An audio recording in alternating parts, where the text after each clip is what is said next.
Students, आज हम class 8 का जो चैप्टर 3 चल रहा था उसके अगले पार्ट में बात करते हैं। देखिए, खनिजों का वितरण है वो कैसे पाया जाता है। आपने सुना होगा कि ये आपका धरातल वाला भाग है, यहाँ पर मैग्मा चेंबर होता है और यहाँ से ज्वालामुखी क्रिया होती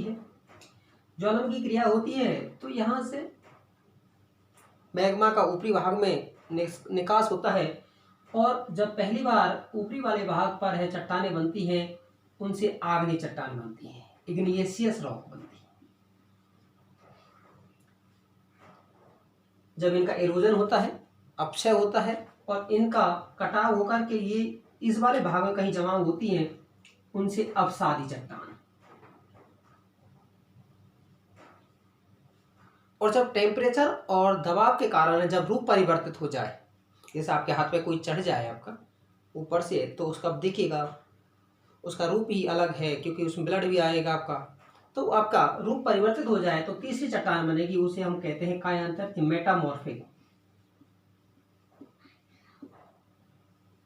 तो खनिज की बात कर रहे, जितने भी आपके धात्विक खनिज हैं वो हमारे आग्नेय और कायांतरित चट्टान से बनते हैं और इन चट्टानों से सबसे पहले किसका निर्माण होता है? पठारों का निर्माण होता है, प्लेटों का।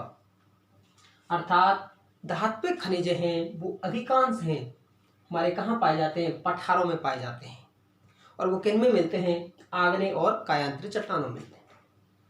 दूसरा है पर्वतों और मैदानों में।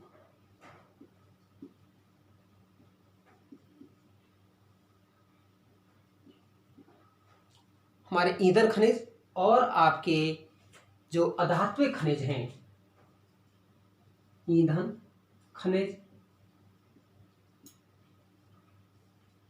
वे अधात्विक खनिज मिलते हैं।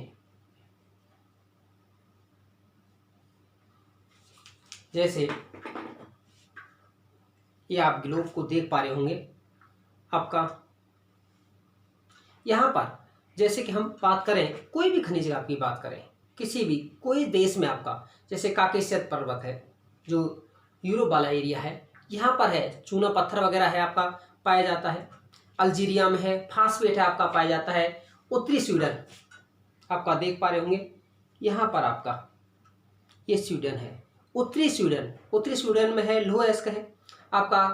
कनाडा में है जो ओंटारियो प्रांत है, ओंटारियो क्षेत्र है, वहाँ पर तांबा है आपका पाया जाता है। तो इस तरह से है खनिजों का वितरण है वो आपका अलग अलग क्षेत्रों में पाया जाता है। सबसे पहले हम बात करते हैं एशिया।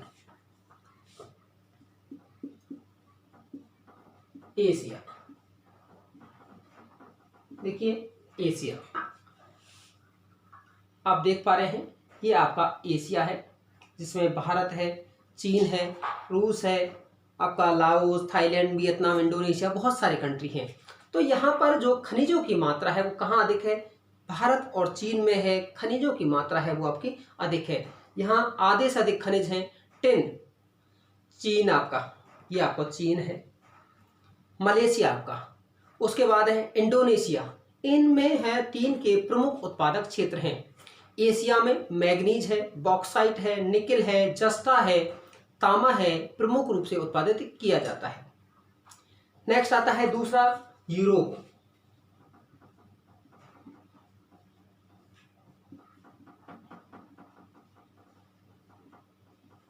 देखिए शुरुआत में है यूरोप है खनिजों का प्रमुख उत्पादक क्षेत्र रहा, लेकिन बाद में शुरू में खनन अधिक कर लिया गया, तो वर्तमान में है वहाँ खनिजों की मात्रा है वो कम है।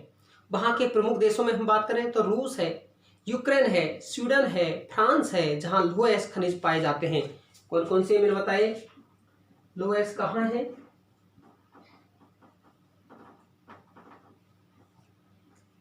यूक्रेन, स्वीडन, फ्रांस, रूस, जहां पर है लोएस्क है वो आपका पाया जाता है।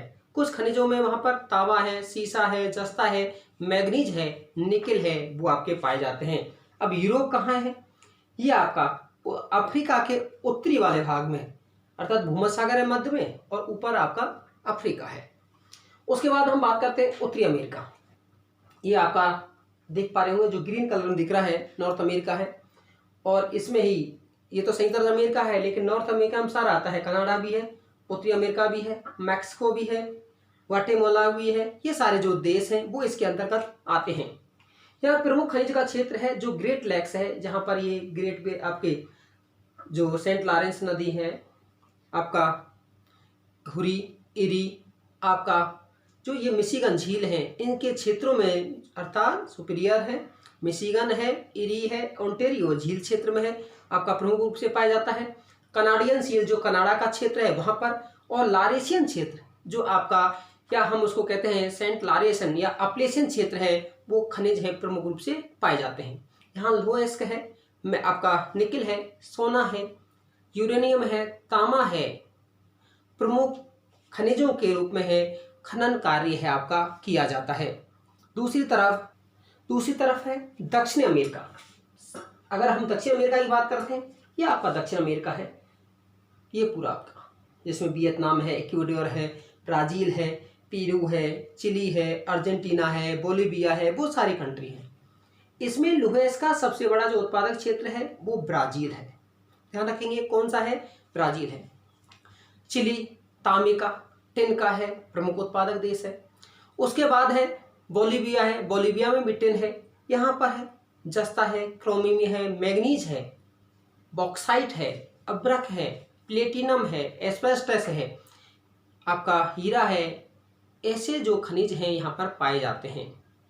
नेक्स्ट है अफ्रीका। देखिए ये अफ्रीका कॉन्टिनेंट है। अफ्रीका में आपको पता होगा कि सबसे ज़्यादा सोना कहाँ निकाला जाता है, इसी अफ्रीका में निकाला जाता है, जहाँ दक्षिण अफ्रीका की जोहान्सबर्ग की खाने हैं। हीरा है आपका, वो आपका यहीं पाया जाता है। अर्थात खनिजों में ये आपका जो महाद्वीप है वो संपन्न है। यहाँ दक्षिण अफ्रीका, जिम्बाब्वे, जायरे है, जहाँ सोने का बड़े भंडार पाए जाते हैं। तांबा, लोहेस्क है, मैग्नीज है, क्रोमियम है, कोबाल्ट है, यहाँ प्रमुख रूप से उत्पादित किए जाते हैं। Next Australia. ऑस्ट्रेलिया का जो पश्चिम वाला भाग है जो मरुस्थल है, यहाँ आपकी कारगोले और कोलगाली सोने की खान पाई जाती है, और यहीं विश्व की जो सबसे पुरानी चट्टान है वो आपकी पाई जाती है। यहाँ यूरेनियम है, बॉक्साइट है, आपका मैग्नीज है, टिन है, ये आपका उत्पादित करता है। अंटार्कटिका आप नीचे देख रहे होंगे, अंटार्कटिका है। इस अंटार्कटिका में है खनिजों का निक्षेप तो है, लेकिन यहाँ खनन कार्य अधिक नहीं किया जाता है। ये आपका जो हम कहें कि विश्व के या हम अनुसंधान के लिए समर्पित महाद्वीप है, जहाँ सभी अनुसंधान संबंधी कार्य आपके किए जाते हैं। अब आता है खनिजों के उपयोग।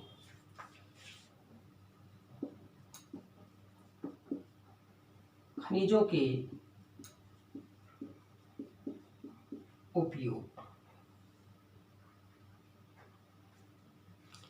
Uses of minerals. Uses of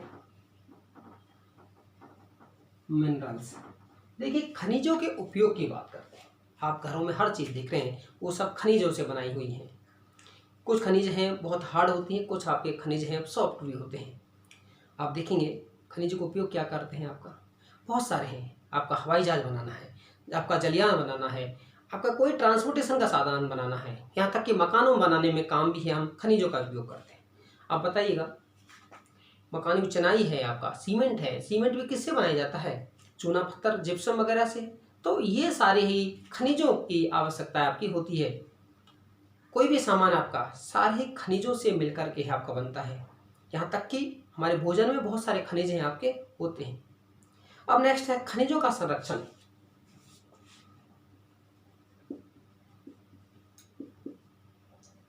खनिजों का संरक्षण,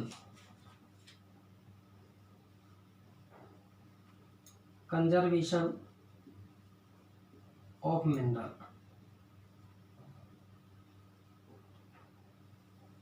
देखिए संरक्षण क्या है, खनिजों का मितव्ययतापूर्ण उपयोग करना ही या दक्षतापूर्ण उपयोग करना ही खनिजों का संरक्षण कहलाता है। जैसे कि जो दुर्लभ खनिज हैं, क्यों खनिज को बनने में बहुत लंबा समय लगता है।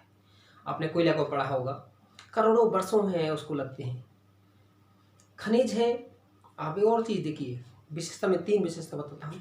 खनिजों का वितरण असमान पाया जाता है, मात्रा और गुणवत्ता में विपरीत संबंध होता है। जो जितनी अधिक क्वालिटी अच्छी होगी उसकी क्वांटिटी उतनी कम होगी। नेक्स्ट है, बनने में बहुत लंबा समय लगता है लेकिन उसको नष्ट तुरंत किया जा सकता है। जैसे आपने गाड़ी में पेट्रोल डलाया, गाड़ी आपने चलाई, उसके बाद पेट्रोल खत्म हुआ, क्या उसको पुनः उत्पादित कर सकते हैं? नहीं कर सकते। अर्थात खनिजों का जो संरक्षण है वो अति आवश्यक है। अब वो कैसे हो सकता है? कि तकनीक के सुधार के माध्यम से। नंबर 1, तकनीक को सुधारा जाए।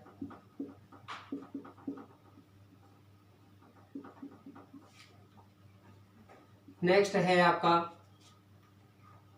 3R का कॉन्सेप्ट, रिड्यूस, रीयूज और रिसाइकिल। रीयूज, रिड्यूस और रिसाइकिल करना, अर्थात आपका पुनः उपयोग करना। कोई खनिज है जैसे लोहे का है, आपका पहले आपका कोई भी बड़ी चीज़ों में उपयोग करते हैं, यदि उसका मान लीजिए आपने कोई खिड़की लगाई हुई है, विंडो है, आपने मकान में उसको बनाया, उसको जो पुरानी विंडो है उसको कहीं और यूज कर लें, वो रीयूज आपका। रिड्यूस, जो उपभोग को कम कर लेना। जैसे आप देखेंगे पहले जो हमारे व्हीकल हैं उनका वेट है वो अधिक होता था, आजकल वेट वो का क्या करने लगे हैं? कम करने लगे हैं। वो क्या है आपका? रिड्यूस है। रिसाइकिल, पुनर्चक्रण करना, कि एक बार उपयोग करने के बाद, जैसे आपका बहुत सारे स्क्रैप बचता है, आपका मकान बनवाया, उसमें है आपका बहुत सारा लोहा बचा, उसको बचने के बाद है उसे पुनः गला करके पुनः उत्पादन के योग करना। वो सब क्या है? हमारा खनिजों का संरक्षण है। ये था हमारा खनिजों का संरक्षण। उसके बाद हम बात करेंगे आगे शक्ति संसाधनों पर, पावर रिसोर्स पर बात करेंगे, जो कि अगले वीडियो में बात करेंगे।